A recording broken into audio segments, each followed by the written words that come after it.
सोने की सीख। एक बड़े से शहर में सेठ धर्मदास नाम के एक बहुत अमीर सौदागर रहते थे। उनके 3 बेटी थी। सबसे बड़ा ज्ञान जो बहुत ज्ञानी था, बीच वाला बलवान जो बहुत शक्तिशाली था, और सबसे छोटा चंदन जो दिल का बहुत नेक और काला प्रेमी था। सेठ धर्मदास ये भी बूढ़े हो रहे थे।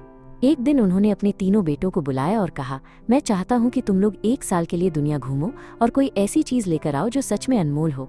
जो सबसे अनमोल चीज लाएगा वही मेरे कारोबार का वारिस बनेगा। ज्ञान एक बड़े विश्वविद्यालय में ज्ञान प्राप्त करने चला गया। बलवान राजा की सेना में भर्ती हो गया ताकि अपनी शक्ति साबित कर सके, और चंदन सबसे छोटा अलग अलग जगहों की यात्रा पर निकल पड़ा। घूमते घूमते चंदन एक ऐसे गांव पहुंचा जहां सूखा पड़ा था। जमीन बंजर थी और लोग पानी की एक एक बूंद के लिए तरस रहे थे। सबके चेहरे पर उदासी थी। लोगों का दुख देखकर चंदन का दिल पिघल गया। उसने एक गिरे हुए पेड़ को देखा और उसे एक विचार आया।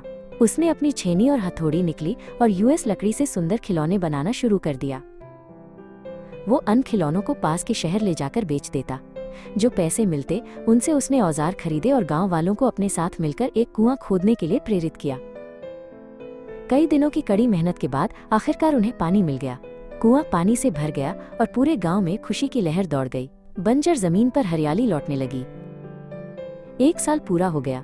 गांव वालों ने अपना आभार व्यक्त करने के लिए चंदन को एक छोटा सा हरा भरा पौधा दिया। उन्होंने कहा, ये उस नई जिंदगी का प्रतीक है जो तुमने हमारे गांव को दी है। तीनों भाई घर लौटे। ज्ञान ने अपनी डिग्रियां और ग्रंथें दिखाईं। बलवान ने अपनी तमगे और तलवार पेश की। फिर चंदन ने वो छोटा सा पौधा अपने पिता के सामने रखा और अपनी कहानी सुनाई। सेठ धर्मदास गर्माजोशी से मुस्कुराए।